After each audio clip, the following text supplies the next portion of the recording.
अस्सलाम वालेकुम गाइस।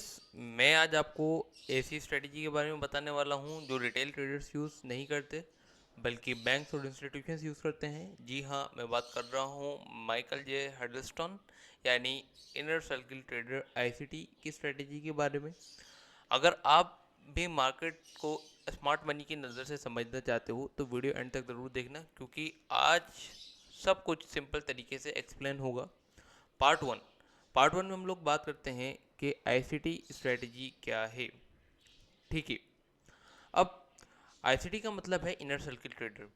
ये कॉन्सेप्ट ये कहता है कि मार्केट को रिटेलर्स नहीं चलाते बल्कि स्मार्ट मनी चलाती हैं, जैसे कि banks, institutions, hedge funds.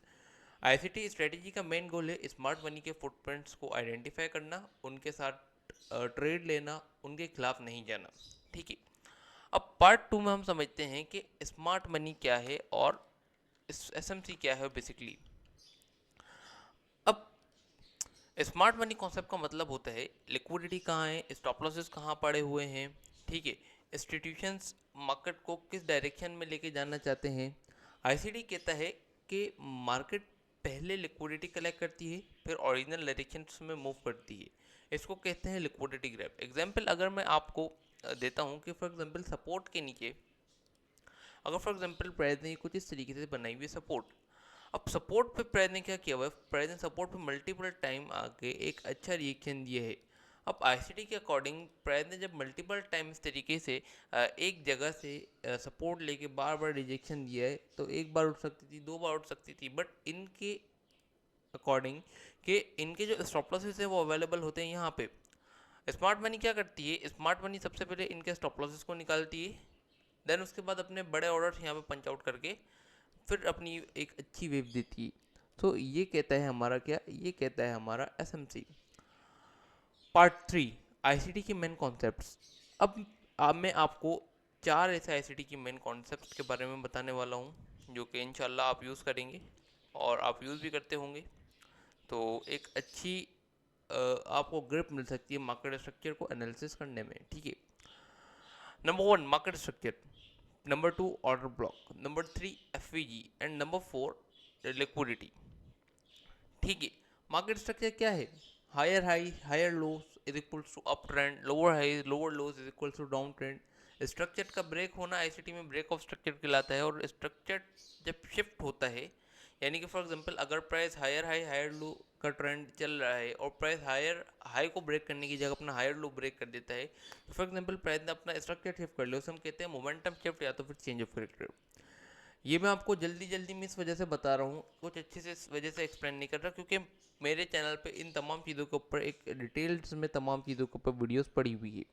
Number 2, order block. Order block बोला बुलिश या बेयरिश कैंडल होती है, जहाँ से स्ट्रॉन्ग मूव स्टार्ट होता है। यहाँ इंस्टीट्यूशंस के ऑर्डर्स होते हैं, मार्केट अक्सर वापस आकर ऑर्डर ब्लॉक को रेस्पेक्ट करती है और वहाँ से एक अच्छी इंपल्सिव वेव देती है। Number 3, FVG means fair value gap. जब मार्केट जब मार्केट तेज़ी से मूव करती है और बीच में इम्बैलेंस रह जाता है, उस गैप को बेसिकली क्या कहते हैं, फेयर वैल्यू गैप। इन बुलिश केस फर्स्ट कैंडल के हाई एंड थर्ड कैंडल के लो को हम बुलिश एफवीजी मार्क करते हैं। इन बेरिश केस फर्स्ट कैंडल का लो एंड थर्ड कैंडल के हाई को हम एफवीजी मार्क करते हैं। लिक्विडिटी, रिटेल ट्रेडर्स के स्टॉप लॉसेस ही लिक्विडिटी होती है। अब इसका मतलब क्या है, what does it mean. Market अक्सर क्या करता है, इक्वल हाइस को ब्रेक करती है और इक्वल लोस को ब्रेक करती है, फिर ओरिजिनल डायरेक्शन में चल पड़ती है। इसका मतलब ये है कि जिस तरीके से अभी मैंने आपको समझाया इस डायग्राम में, कि प्राइस क्या कर दी थी, एक सपोर्ट पे multiple time equal loss create कर दी थी। प्राइस आई, इक्वल लोस को ब्रेक किया, देन उसके बाद एक ओरिजिनल डायरेक्शन में मूव कर दिए। ये है आईसीटी के कुछ मेन कॉन्सेप्ट्स। ठीक है।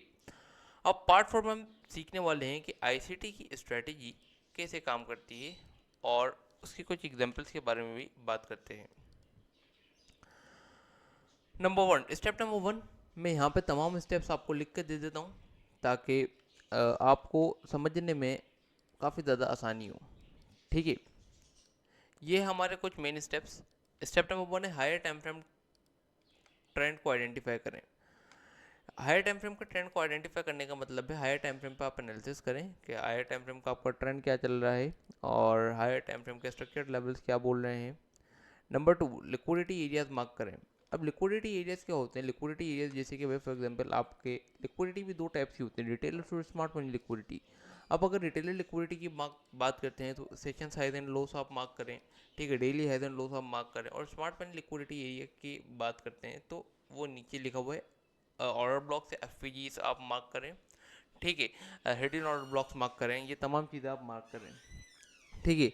मार्केट स्ट्रक्चर के ब्रेक होने का वेट करें, यानी जाहिर सी बात है ब्रेक ऑफ स्ट्रक्चर होने का वेट करें ताकि आपको आपके स्ट्रक्चर के बारे में पता हो।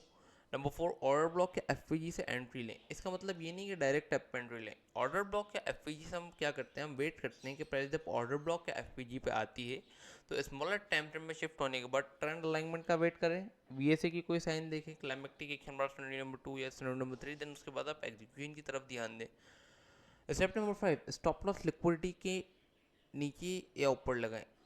स्टेप नंबर 5 को आप छोड़ें, स्टेप नंबर 5 हमारा इससे स्टेप नंबर 4 तक ही रखें, ठीक है। स्टेप नंबर 5 ये है कि फॉर एग्जांपल अगर आप अपने स्टॉप लॉस, जाहिर सी बात आप डेफिनेट लो के नीचे रखेंगे जब भी आपकी क्लाइमेक्टिक एक्शन बार वगैरह बनती है, ठीक है। रिस्क मैनेजमेंट ज़रूर फॉलो करें, 1% रूल बेस्ट है, यानी कि भाई अपने अकाउंट का 1% से ज़्यादा रिस्क नहीं लें। आईसीटी स्ट्रेटेजी पावरफुल तो है लेकिन प्रैक्टिस और पेशेंस ज़रूरी है। रियल अकाउंट पे जल्दी जंप मत करें, क्योंकि फॉर एग्जांपल अगर आप डेमो पे प्रैक्टिस नहीं करते और रियल अकाउंट पे जल्दी ही जंप कर देते हैं तो आपको एग्जीक्यूशन के बारे में नहीं पता लगेगा, ना ही आप लोगों ने बैक टेस्टिंग की है सही तरीके से, तो जाहिर सी बात है आपका ओवरऑल लॉस होगा।